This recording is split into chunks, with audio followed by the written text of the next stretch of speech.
नाश्ता दिलेला आहे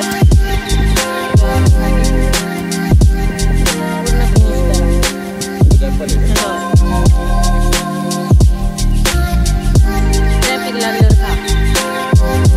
ओके, बाय बाय.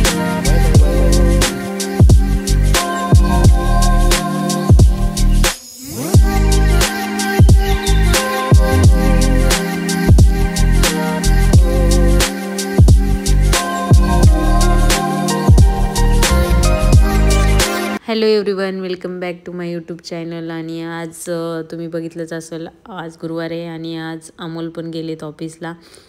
तर आज मी गेले नाही आहे कारण मला थोडंसं खोकला जाणवत होता आणि ऑफिसमध्ये गेल्यावर पण AC मुळे जास्त जाणवतो. तर त्यामुळे मी आज सिक लीव घेतली होती. आणि नंतर अमोल ऑफिसला गेल्यानंतर मी थोडीशी रांगोळी काढली गुरुपौर्णिमेनिमित्त.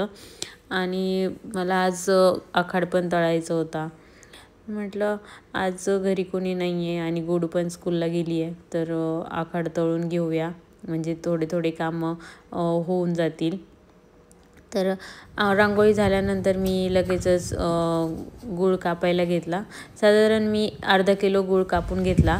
अर्धा किलो गूळ आणि त्याच्यानंतर मी त्याला 2 वाटी पाणी घेतलं. शक्यतो आखाड महिन्यात जास्त तळलेले पदार्थ खातात सर्वजण, कारण बाहेर पाऊस पण चालू असतो रिमझिम आणि त्यात तळलेले पदार्थ हे कॉम्बिनेशन खूप छान लागतं.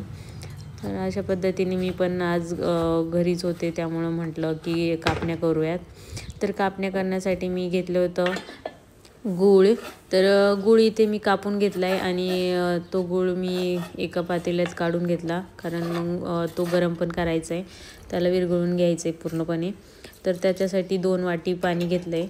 तर पाणी टाकून लगेच मी गॅसवर ठेवलं आहे त्याला आणि पूर्ण विरघळून घेण्याचा प्रयत्न करते. तर तोपर्यंत विरघळतो आहे तोपर्यंत आपण थोडंसं विलायची बारीक करूया. तर विलायची बारीक करून मी लगेच त्यात मिक्स पण केली. विलायचीने त्याला थोडासा सुगंध येतो, म्हणजे फ्लेवर उतरतो. तर नंतर मग इथे मी गव्हाच्या आणि बाजरीच्या पिठाच्या कापण्या करणार आहे. तर गव्हाचं 1 वाटी पीठ घेतलं आहे, नंतर बाजरीचं 2 वाटी पीठ घेतलं आहे आणि थोडंसं 1 वाटी, म्हणजे थोडंसं 1 वाटीला पण कमी असं बेसन पीठ घेतलं आहे. आणि त्या सर्वाला मिक्स करून आपण जो गूळ विरघळून घेतला होता त्याला मी त्यात गाळून घेतलं. तर गाळून घेतल्यानंतर मी त्यातले जे राहिलेले जे छोटे छोटे गुळाचे तुकडे होते ते पण फोडून घेतले आणि परत मिक्स केलं. तर मला असं वाटत होतं की थोडंसं पातळ झालं आहे, तर मग मी त्यात थोडंसं बाजरीचं पीठ मिक्स करत होते. तर हळूहळू जसं मला वाटेल तसं मी थोडंसं बाजरीचं पीठ मिक्स केलं. साधारण मला अर्धी वाटी लागलं आणखी मिक्स करायला. तर अशा पद्धतीने मळून पण घ्यायचं आहे. लगेच आपण कणिक भिजवतो त्याप्रमाणे असा गोळा करून घ्यायचा आणि साधारण 5-10 मिनटं त्याला भिजवत ठेवायचे. तर गूळ भिजवत होतं तोपर्यंत आमच्या शेजारच्या आजी पण आल्या होत्या. त्या परडी घेऊन येत असतात आमच्याकडे पौर्णिमेला. तर आज गुरुपौर्णिमा आहे, तर त्यांना परडीला शिदा द्यावा लागतो. तर शिद्यामध्ये तांदूळ, साखर, तेल, मीठ, गव्हाचं पीठ असे सर्व द्यायचं असतं. तर मी ते सर्व देते.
सर्व शिदा देऊन झाल्यानंतर त्या बसल्या होत्या गप्पा मारत आणि नंतर मी माझ्या कामाला लागले की मी लगेच तेल तापत ठेवलं आणि जो आपण कणिक भिजवली होती त्याला मी गोल उंडा करून घेतला आणि त्याला लाटलं. तर अशा पद्धतीने व्हिडिओ दाखवल्याप्रमाणे त्याला लाटून घ्यायचं आणि नंतर त्याला खसखस टाकायची आणि खसखस टाकल्यानंतर पुन्हा एकदा लाटून घ्यायचं म्हणजे खसखस त्याला चिटकून राहते. झाल्यानंतर त्याला सुरीच्या साहाय्याने कापून घ्यायचे आणि आपलं तेल पण इकडे तापत आले आहे. तर सुरीच्या साहाय्याने आपले व्हिडिओ दाखवल्याप्रमाणे तसे कट करून घ्यायचे. कापण्या म्हटलं की त्याचा वेगळा असा आकार असतो. ते शंकरपाळ्यापेक्षा जास्त थोडासा मोठा असतो आणि थोडासा लांबसर असतो. तर व्हिडिओत दाखवते मी तशा प्रकारे कापून घ्यायचं. कापून घेतल्यानंतर त्याला लगेच तळायला टाकायचं कारण ह्या गुळाच्या कापण्या आहेत त्यामुळे त्या लगेच चिरकट होतात. त्याला जास्त वेळ ठेवायचं नाही. तर मी लगेच तळायला टाकत आहे.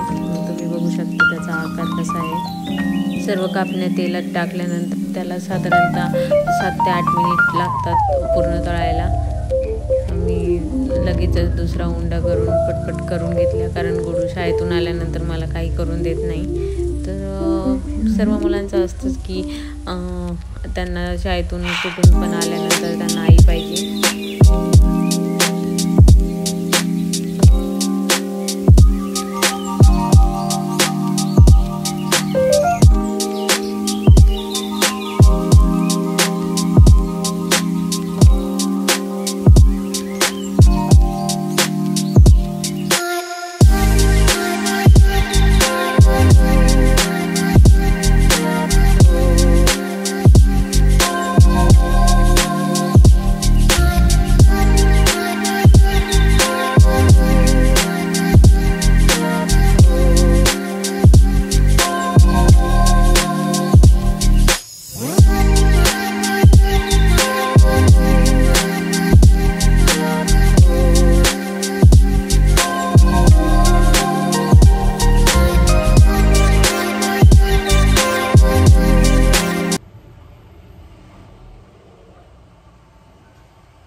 हे देऊ काय काढायला. तुला काय आवडलं का शाळेत? काय केलं तू शाळेत? काय काय केलं? मज्जा. आज मॅमला सगळ्यांना फुलं दिले का? काय म्हटले मॅम? फोटो पण काढले. आणि तुला माझी आठवण आली का? काय केलं मग तू आठवण आल्यावर? हाय गोडू शाळेतून आली आहे. काय मस्ती केली शाळेत? उतरत होती एकटी खाली. हो मग तू उतरली का? मला दे भाजून देऊ. हे गरम आहे सध्या. हे नाही तुम्ही पाहिलंच असेल गुडू आल्यानंतर तिने मला सोडलं नाही आणि नंतर ती आजीकडे गेली. आजीने तिला खाऊ वगैरे घातलं. तर तोपर्यंत मी माझ्या राहिलेल्या ज्या कापण्या होत्या त्या तळून घेतल्या आणि कापण्याला बघा कसा हलका लाल रंग आलाय. तर हलका लाल रंग येईपर्यंत त्याला तळून घ्यायचं चांगलं. अशा पद्धतीने सर्व कापण्या तळून घेतल्या आणि कापण्या पूर्ण तळून झाल्यानंतर मी तुम्हाला दाखवते आज माझ्या गॅलरीत एक फूल उमलणार आहे. ते म्हणजे ब्रह्मकमळ आणि रात्री ठीक 12 वाजता ते उमलतं. पण जेव्हा आपण जसं दिवस मावळतो तसं तो ज्या दिवशी उमलणार आहे तसं ते फुलत चालतं. तर ही आहे निसर्गाची किमया की ते रात्री उमलतं आणि परत सकाळी पूर्ण मावळतं. तर अशा पद्धतीने आम्ही त्या फुलाची पूर्ण पूजा वगैरे करून घेतली. कारण लास्ट टाईम माझ्या प्रदोषच्या दिवशीच ते उमललं होतं. एकच आलं होतं मागच्या वर्षी पण आणि ह्या वर्षी पण एक आलंय. त्याची पूजा वगैरे केली आणि आज गुरुपौर्णिमा आहे. योग पण चांगला होता. तर कसं वाटलं तुम्हाला हा व्हिडिओ? तुम्हाला जर हा व्हिडिओ आवडला असेल तर माझ्या चॅनलला सबस्क्राईब करा आणि व्हिडिओला लाईक करा. Thanks for watching. Bye bye.